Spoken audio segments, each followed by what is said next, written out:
अस्सलाम वालेकुम स्टूडेंट्स, कैसे हैं आप सब। आज हम क्लास 9th न्यू बुक 2025 के लेक्चर नंबर 3 की तरफ बढ़ रहे हैं। हमने लास्ट लेक्चर में रैशनल नंबर्स और इरेशनल नंबर्स को डिस्कस किया था, जिसमें हमने बताया था कि हमारे पास रैशनल नंबर्स के सोल्यूशन मेनली दो होते हैं।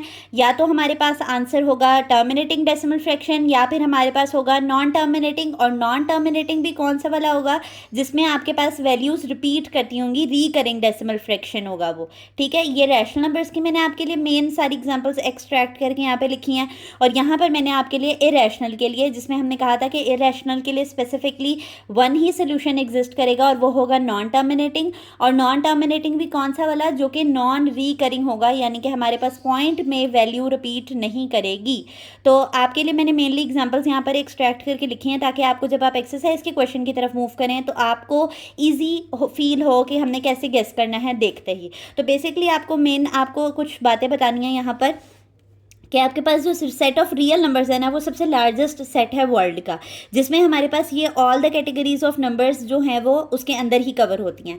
अब आप सबसे पहले देखें, मैंने यहाँ पे लिखा है सेट ऑफ नेचुरल नंबर्स। ये भी किस में आएगा, रियल नंबर्स के अंदर।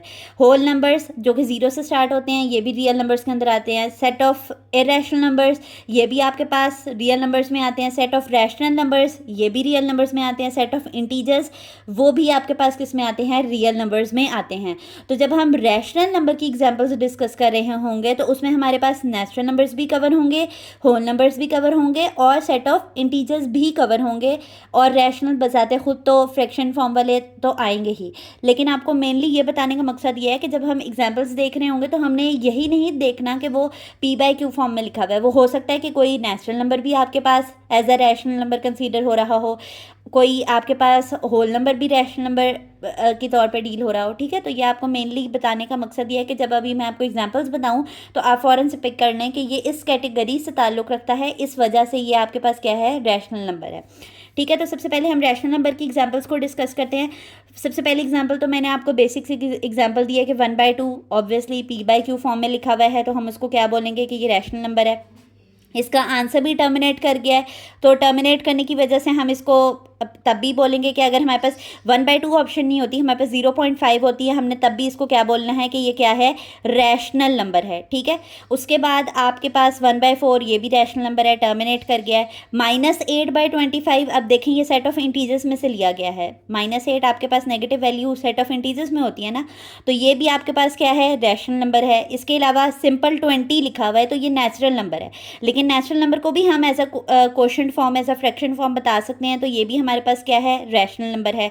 उसके बाद 22/7 मैंने आपको बताया था कि ये पैटर्न रिपीट करता है, तो रीकरिंग डेसिमल फ्रैक्शन भी हमारे पास कौन सी होती है, रैशनल नंबर होती है।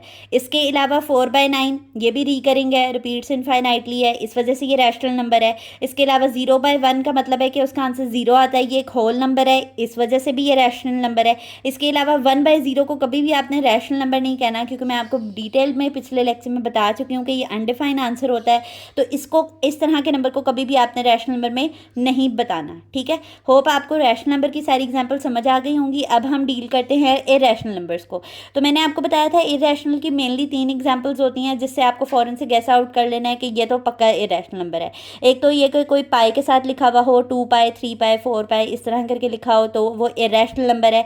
इसके अलावा आयलर नंबर लिखा हुआ हो, तो हमें तब भी पता चल जाएगा कि वो इरेशनल नंबर है। इसके अलावा स्क्वायर रूट के अंदर नॉन परफेक्ट स्क्वायर्स लिखे हुए हों, तो हम उसको इरेशनल नंबर ही कहेंगे। नॉन परफेक्ट स्क्वायर्स का मतलब क्या होता है कि वो परफेक्ट स्क्वायर उनके एग्जिस्ट ना करते हों। 2, 5, 17, 19 ये आपके पास क्या है, not a perfect square numbers हैं, यानी कि ये कभी भी इनका स्क्वायर नहीं बनता होगा परफेक्ट। ठीक है, इसके अलावा square root of perfect squares are rational numbers. अब आप देखें कि अगर मैंने आपको कह तो दिया कि स्क्वायर रूट देख के आपने बता देना है कि ये इरेशनल नंबर है, लेकिन आपने स्क्वायर रूट के अंदर एंट्री भी देखनी है कि वो जो नंबर लिखा हुआ है वो परफेक्ट स्क्वायर नहीं होना चाहिए। अगर तो वो परफेक्ट स्क्वायर हो गया, अक्सर एमसीक्यूज में कह देते हैं ये स्क्वायर रूट 25 बताएं क्या है, तो बच्चे कहते हैं अच्छा ठीक है, इसके ऊपर तो स्क्वायर रूट था तो ये इरेशनल नंबर होगा। नहीं, आप देखें इसके अंदर एक परफेक्ट स्क्वायर नंबर लिखा हुआ है। 25 किसका परफेक्ट स्क्वायर होता है, 5 का, जब कैंसिल होगा तो ये तो सॉल्व होकर 5 बन रहा है, और 5 आपके पास एक नेचुरल नंबर है, और नेचुरल नंबर को हमने कहा था कि वो तो रैशनल नंबर होता है, ठीक है। तो इस चीज़ का आपने ध्यान रखना है कि स्क्वायर रूट के अंदर not a perfect square entry होनी चाहिए, परफेक्ट स्क्वायर हुई तो वो रैशनल नंबर की ही कैटेगरी में जाएगा।